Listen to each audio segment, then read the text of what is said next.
All right, no spoilers, but tell me if you noticed before I did. Hey, excuse me. Hi. Hey, I do portraits of strangers just downtown. I'm really liking your hair. I'm wondering if I could take some photos. What is this for? Can I show you what I do? I make reels. Oh, So- I'm not super photogenic. I think you're gonna be great. You got nice eyes. I think the hair color is like perfect. It will pop really nice. I guess why not?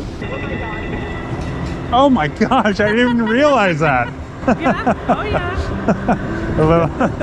I did not realize the dog. He's tiny. I know. Roy. That is amazing. Here, we got Roy. Is he friendly? Can I he's give him a little? friendly, Hey, Roy. How's it going, buddy? That was like a complete surprise. Oh really? I did not see him at all. He's so cute. Hey, Roy. Hey, Roy. Oh, look at you. Nice sweater, buddy. That is a beautiful dog. Yeah, I know, right? Unbelievable. He's a photogenic one. You look great too, though. Your hair is amazing. Thanks. Roy. Oh, what a good boy. What a good boy. Oh, yeah. Roy, you're a good boy, buddy. Yes, yes. He's like, you don't know me. I feel bad. Is he okay with me? No, he's good. Okay, He's just okay. a little baby. Okay. He's good. These are going to turn out well. It's going to be worth it, buddy. Oh, stress you. I think people are going to love Roy. Oh, they do.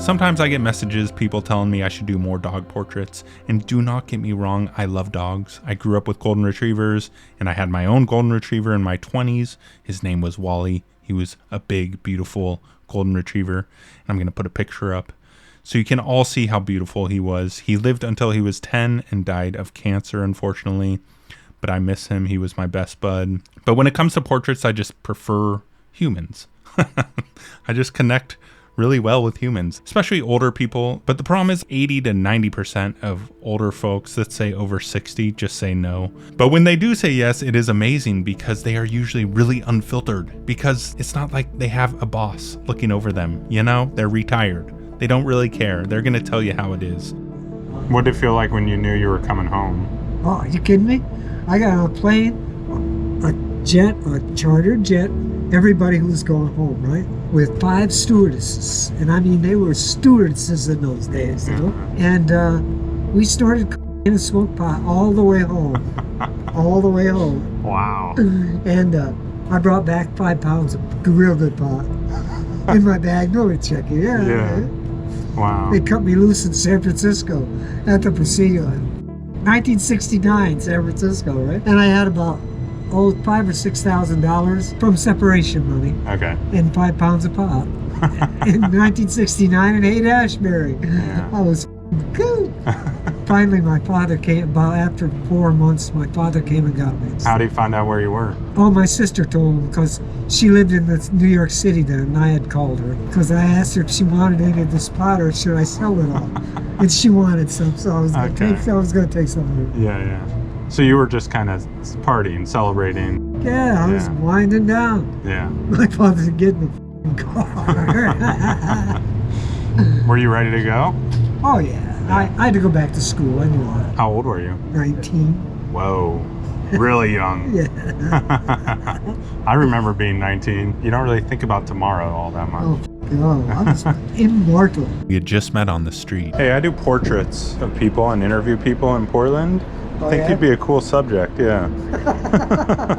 Oh, why? Because I'm old? I do like talking to older people because usually they have a lot of life experience and they're fun to talk to. So, yeah. Sit down.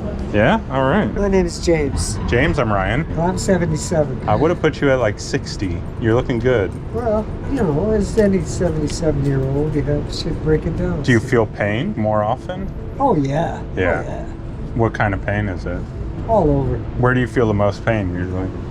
My knee, I got I was in the war, and my kneecap got blasted out. I was that day a spotter on a helicopter.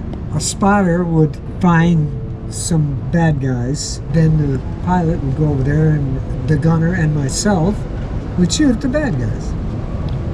But one of these bad guys had a rocket, took us out of the sky, killed the pilot and the co-pilot. The gunner and I survived, but I got shrapnel. He didn't get even a scratch. Wow. He walked away. Wow. He picked me up, put me on the medevac. So you were in enemy territory? Oh, When you yeah, fell? everything was enemy territory. Yeah. Yeah, no, there was no front line. So, Everybody was on the front line. so what were your thoughts when your helicopter was going down? I wanted to live. I didn't think anything else. Just be able to take the impact. And our skids took the impact pretty well. When that rocket hit, I mean, I was feeling so much adrenaline that I was hurt. Do you still remember it, like in detail, the moment? Not really. I did for a long time, but I got over that shit. Yeah. Yeah. Yeah, I got over that shit. When you got back from the war, That was hard because in the early 70s, everybody f***ing hated you. You know, you were a criminal for fighting that war. I mean, that's how bad the American people thought about that war. 80% of the population said, get the f*** out of there, would no business being there. And so you felt that coming back because you were one of the bad guys. Instead of supporting the troops, that shit. So it was tough. I got my way through school, but a lot of guys didn't, man. A lot of guys didn't make it. You couldn't put you were a veteran on a resume. wow. Could not do it. Yeah. They That's should crazy. can the resume immediately. Wow. Which is, you know, one of the things that really blew my mind, the state of American democracy today. It's just so f***ed up. Nobody has a say in anything, you know? Everybody's so diversified, you know? A little group over here, a little group over there. But back then it was like everybody, you know? Mm. It was a real stop the war shit. Yeah. Of course, it didn't work until after 55,000 Americans finally died. Then Yeah. even the politicians had to give it up.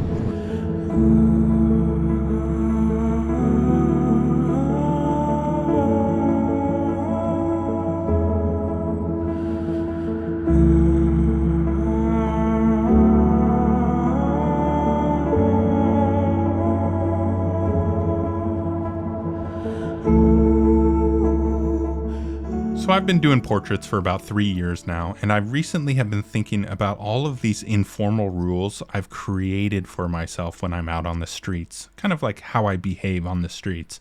And one of those rules is that I will not holler at someone when their back is turned to me and they're walking away. Now, you might think that is an acceptable rule, and to me it sounds reasonable because social norms say you probably shouldn't be hollering at people, and if you don't know someone, it's always better to meet them face to face. So I usually refrain from hollering at people. But I will say that every time I've done it, it's worked. I've noticed they don't mind at all. And they've always said yes, too, all the people I've hollered at. Sometimes I feel like these informal rules kind of limit me. Sometimes I just think maybe I should just throw the rules out the window. As long as I'm still being respectful out there, I think it should be okay. I don't know. What do you guys think? Anyways, here's the video. Hey, excuse me. Hey. Hey, I do portraits of people in Portland. I think you'd be a cool subject. Me? Oh, yeah.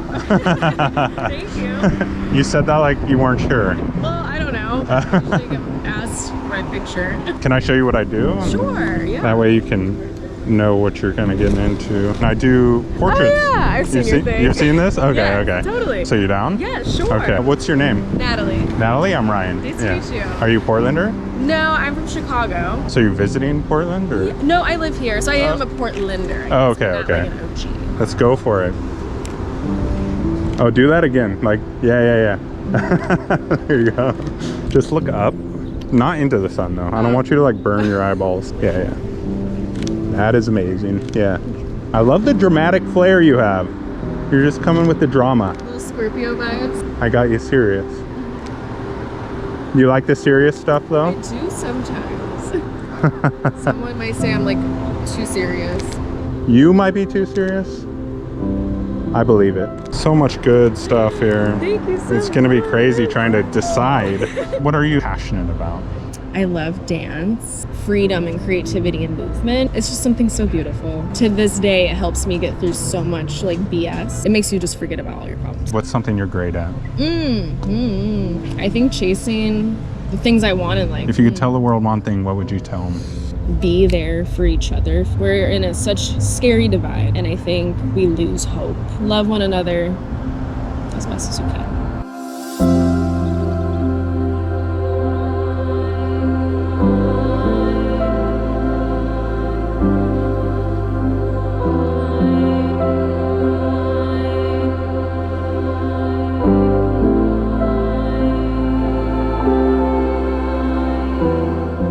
A lot of people ask me how I got over the awkwardness of approaching strangers on the streets, and the truth is, I never got over the awkwardness. I am still awkward. And I'm still nervous too when I'm approaching people, even after 3 years. But in my mind, there are two options. The option where I approach someone, and then the option where I don't approach someone.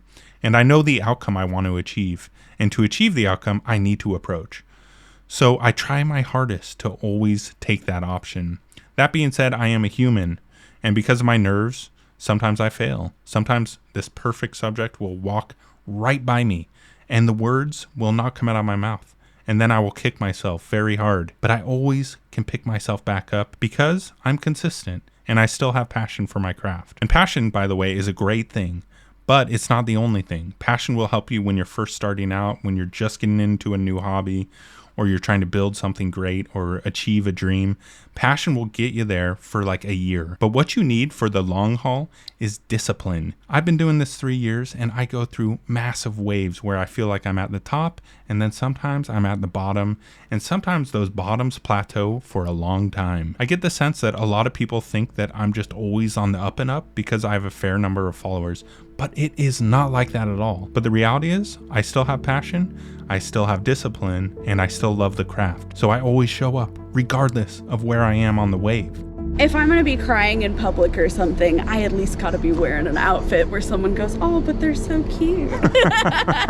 You just met on the street. I like your outfit. I actually do portraits, and I think Yeah? you'd be perfect. Yeah? Oh yeah, you'd be amazing. I feel like I'm always really bad at getting my picture taken. My outfits are how I keep myself going every day. Even if I'm feeling like I have a really sad or like depressing day, I like always want to put on an outfit that brings me joy and makes me feel good about myself, because I'm like, well, I could have the worst possible day ever, but like at least I'll look cute. Oh, you're so good. The smile is fantastic too. Do you want to see some photos? Oh my gosh, these are so cute. Thank you.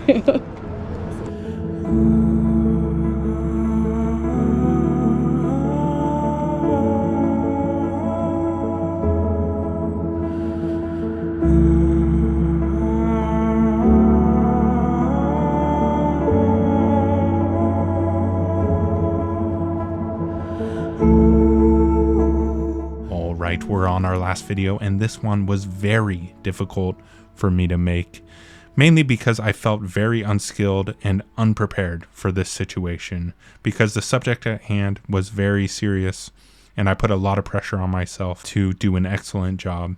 But the reality was, it was very early in my career, and I didn't feel like I had the communication skills or the interview skills to get it right, so I had a ton of nerves going into this. But I still showed up, and I got to work. Hey, I'm Ryan. I'm April. And I just remember hugging him and telling him, you know, you're one of my best friends. That was the last thing I got to say to him in person as I hugged him. This is the jacket he was wearing when I said goodbye to him. I keep this next to me every day. 3 weeks later, I got a call from Alameda County. He just said your son died. No remorse. No, I'm sorry. He just called me, asked me my name. He's like, do you know somebody named Vicious Love Hendricks? And I was like, yeah, it's my son. Why? What happened? Is he okay? You know, like, you know, being a mother instantly, you know, and he was like, oh, well, yeah, he died today.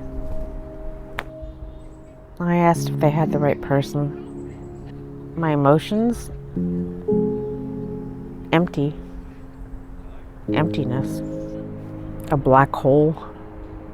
Yeah, just a black hole. He was my one and only son, I was my only kid. So when you got the call, did they give you details? No, I asked. I was like, what happened? And he was just like, oh, he hung himself. Which I don't believe he did. Do you have an idea of what could have happened? Yeah, I do. He moved into a house of people who he didn't know. I think it was a drug house. My son did use drugs. I think maybe he did a line of bad stuff and was overdosing, and they didn't want to get in trouble, so they just made it look the way they did. I had like 3 people call me and be like, oh, we walked into the scene, it was really suspicious. He was in the closet hung, but his feet were totally on the ground. You don't hang yourself with your feet on the ground. There was no note. And if anybody knows my son, he was a writer, he was a poet, he was an artist. He would have left a f***ing book of why he was gonna do it. It sounds like the police were involved. And I think that they thought it was just another dead punk kid in another punk house, and clean it up and get it out of here because we got other stuff to do, like maybe go get lunch. Do you have any hope that it could change? I feel like it's just always gonna be this way. Some days I'm like, hope that, he's just gonna walk through the door, and be like, hey mom, or like get that phone call and be like, hey. It's just something that I think. I know it's never gonna happen, but it's just wishful thinking. I don't think that grief ever leaves you. I think I'll die on my deathbed grieving my son. I will never forget him, and I will think about him every day of my life.